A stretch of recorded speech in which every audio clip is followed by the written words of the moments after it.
Hey everybody, it's Jason from the Texas Gun Vault, and once again it is Sunday, and that means it's time for the Texas Gun Vault Poll Question of the Week, a weekly vlog that I put out where I ask you, as my viewers and subscribers, about something that deals with guns, gun culture, politics, current events, the news, or maybe something fun like EDC that I want to get your thoughts and opinions on. And this week's question deals with revolvers. Yeah, something that I don't really cover a lot on my channel. You guys know I'm a collector, and I especially like military and tactical firearms. Now, revolvers have not been used in militaries for some time, and it's just an aspect of my collecting that I really haven't dug that deep into because, as I've said in many videos in the past, if we have some type of anti-gun apocalypse happen, I'm pretty sure I can get all the revolvers that I want. So I focus on the guns that I possibly won't be able to get in the future. I've reviewed quite a few, and I've owned a few that have come into my collection, but currently I only own 2 revolvers. I'm going to show you what those are. First one here is a Colt single action Army chambered in .45 long Colt. Some people say just call it .45 Colt, but I've heard it called .45 long Colt. But whatever you call it, it's the original caliber for the M1873 single action Army. And this one has the 7.5-inch barrel, which is the same length that the Army procured way back in the Old West.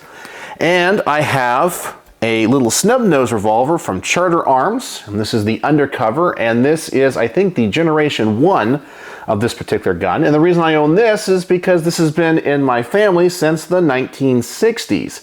It's not the most high quality revolver that's ever been made, but because it was my grandfather's, I keep it. And those are the only 2 revolvers that I own.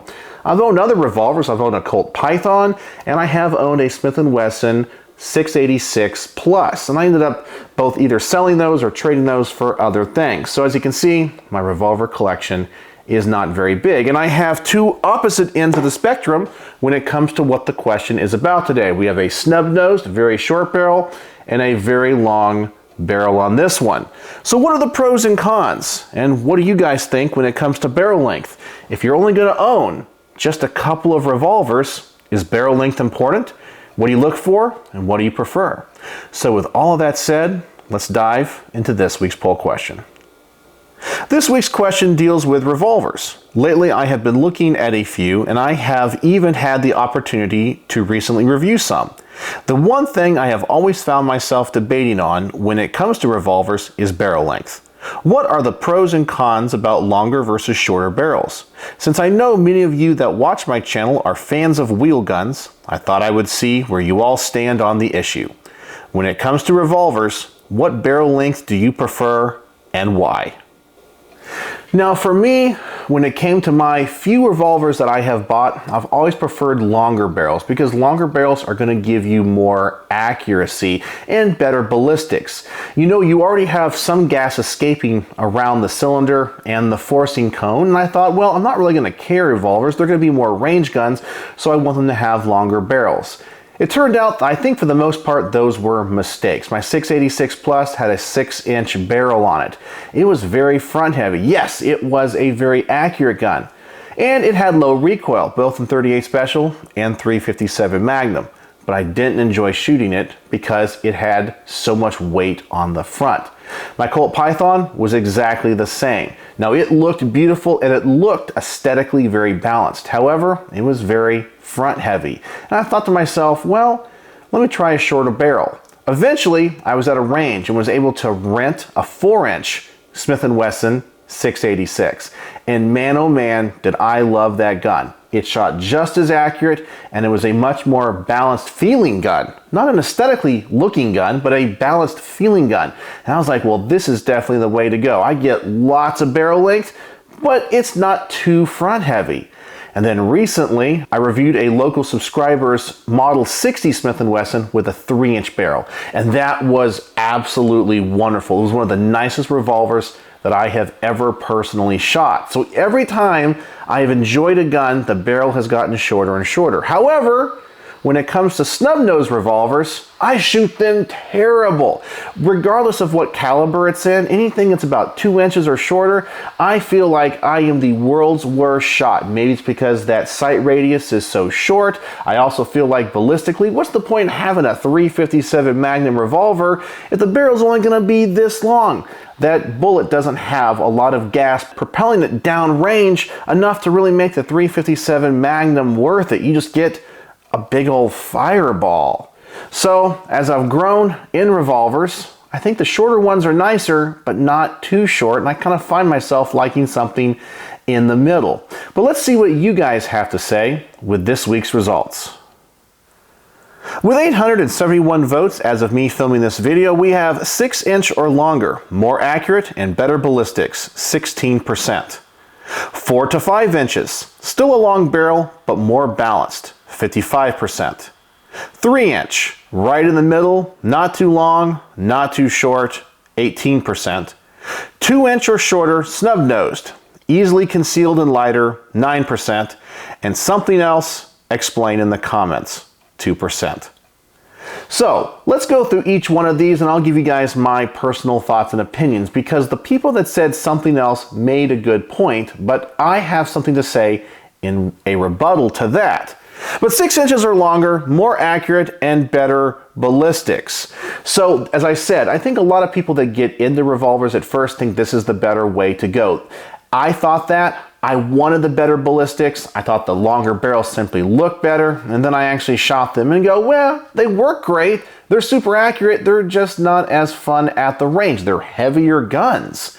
And I guess when it comes to revolvers, I want something that's going to be fun to shoot. I don't carry revolvers as my EDC. I don't plan on owning a large revolver collection. So I definitely wanted to go something, and I learned through experience, that was more fun. Then 4 to 5 inches, still a long barrel, but more balanced. And as I said, this one got the most amount of votes here. 55% of people thought this was the way to go.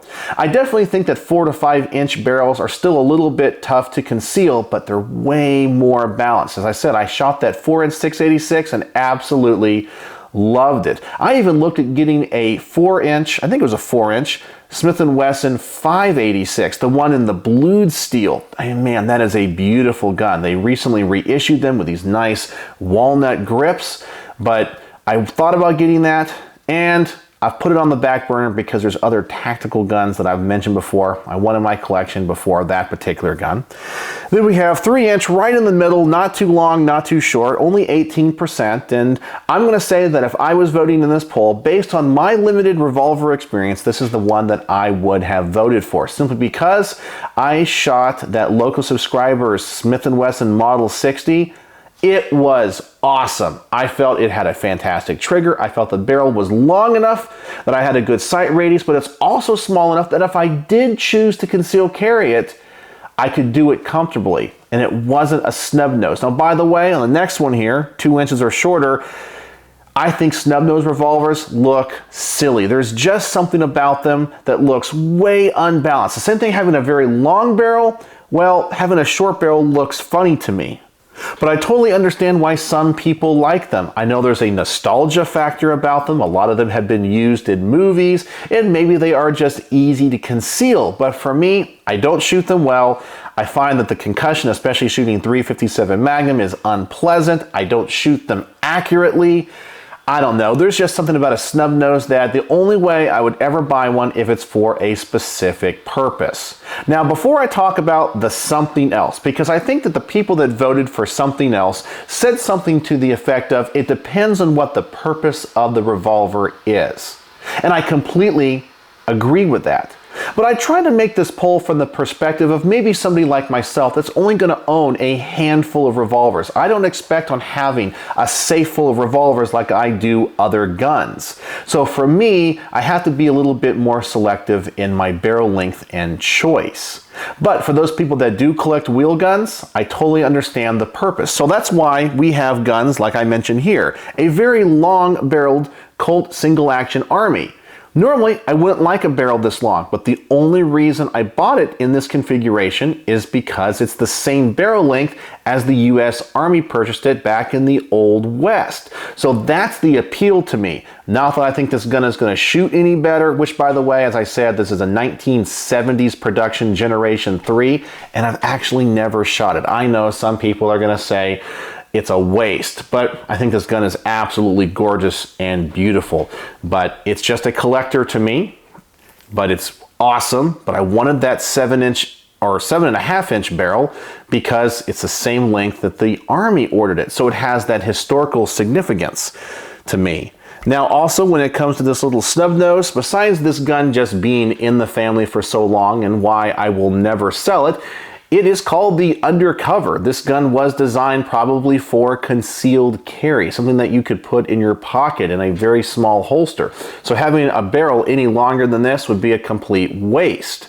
So as I mentioned, the people that said something else definitely made a good point, and it just depends on what the purpose of the revolver is. And I know in the future, with the couple of revolvers that I do have my eye on, like the Smith & Wesson TRR8 Performance Center 327, the barrel length on those is kind of set, so I really don't have an option. But when it comes to just the few revolvers that I plan on purchasing, I'm going to have to get ones that I feel are the most appropriate barrel length for just what I'm going to enjoy shooting, because I'm not going to own that many. So, with all of that said, and my opinions on what you guys voted on, let's go to this week's top-rated comments. And with this week's top-rated comment, we have Thaddeus Legion 78, who says, basically for me, the more powerful the caliber, the longer the barrel, I want to better burn powder, extra weight to manage recoil with better balance, longer sight radius, and maximize velocity. So, a snub-nose 38 Special I don't mind, but a snub-nose 44 Magnum is a no-go for me.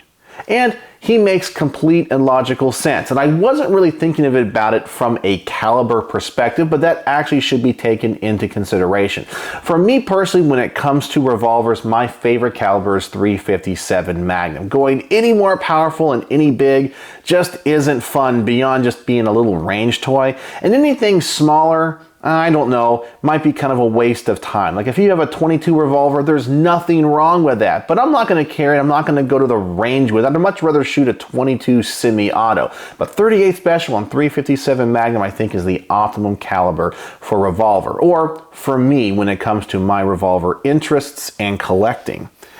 Then we have Mojo World 2327, who says, I choose 3-inch, but I must say a lot of us will fall into the 3 to 5 range depending on ease of use and comfort.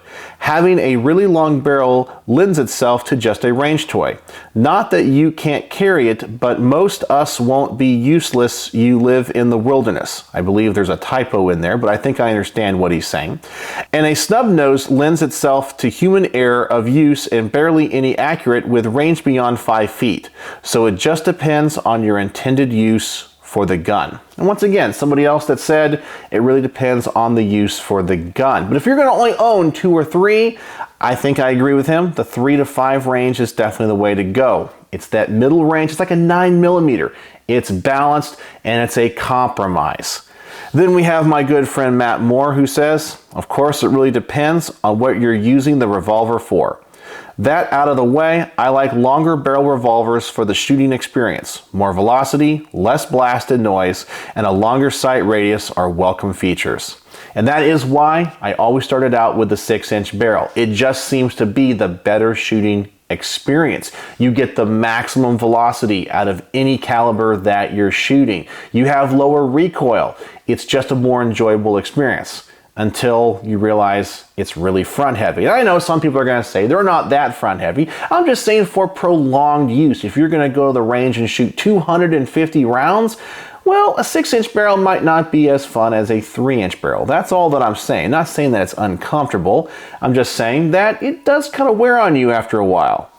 Then we have Two Gun Kitty, the Catnip Outlaw, who said, I have 4 revolvers, and when it comes to length, purpose of use is the deciding factor. Target and range use, I go longer. Home defense, intermediate, and self-defense generally snub. If I could have only one, it would be a 3-inch, and more specifically, a Smith 686 Plus 3-inch. Well, there you go. That's actually what I was trying to go for in this week's poll. If you could only have just a couple of guns, what is the barrel length that you would prefer and want? And I think I agree with him completely after getting that experience shooting the 3-inch. It is the perfect balance between long and short. You get good ballistics and a good sight radius, but it's small enough that you can conceal carry it. And then finally we have Stevo545 who said, I recently bought a Ruger SP101 and a Smith & Wesson 642 snub nose for pocket carry. I think these are great backup guns, and to be able to shoot a .357 mag through a jacket was very appealing. Well, I really think if you shoot any caliber with a gun in your pocket, it's going to go through the jacket anyway. But I guess if you have to have it in your pocket and shoot it really fast without somebody knowing, that's the way to go. But man, a little 2-inch .357 Magnum, they are loud, and the concussion is really big, and you get a bright old flash. For me, they're just not enjoyable to shoot, and you guys know, as a collector, I want to go to the range and have fun. But I also am going to carry a gun that I feel safe and secure with. And by that I mean if I fire the gun, I want to be able to know that I'm still going to be able to see my target. If I have a huge flash in low light situations with a .357 Magnum, it's like a flashbang going off in your hand. You're not going to be able to see your target after that flash, and you're going to be definitely deafened by that noise. A 9mm, not so much. But man, I don't want to take my own self out of the game if I have to use a firearm in self-defense. I know some of you guys may think I'm a wuss, but those are just things that I think about in some tactical situation. So give me a Glock 19 for self-defense any day, but if I'm going to carry a revolver, maybe a Smith & Wesson 686 or Model 66 .357 Magnum in 3-inch. It's my personal opinion, and I'm glad to see that a lot of you guys also agreed. However, you guys like your barrels a little bit longer than me. So, does length matter? Some people say it does, and some people say it doesn't. Maybe they're lying. Well, we'll have to figure that one out another day. So, that is this week's poll question, and if you are interested in participating in the Texas Gun Vault Poll Question of the Week for next week, please go to the community tab of my YouTube channel. The poll will be listed there. I will also put a link in the description. And as always, I appreciate everybody that comments on these polls, likes, and participates. I enjoy this interaction more than you will ever know, and I love making these from week to week. So let me know what you think. Did I get it wrong? You can tell me in the comment section below. So, as always, thanks for watching.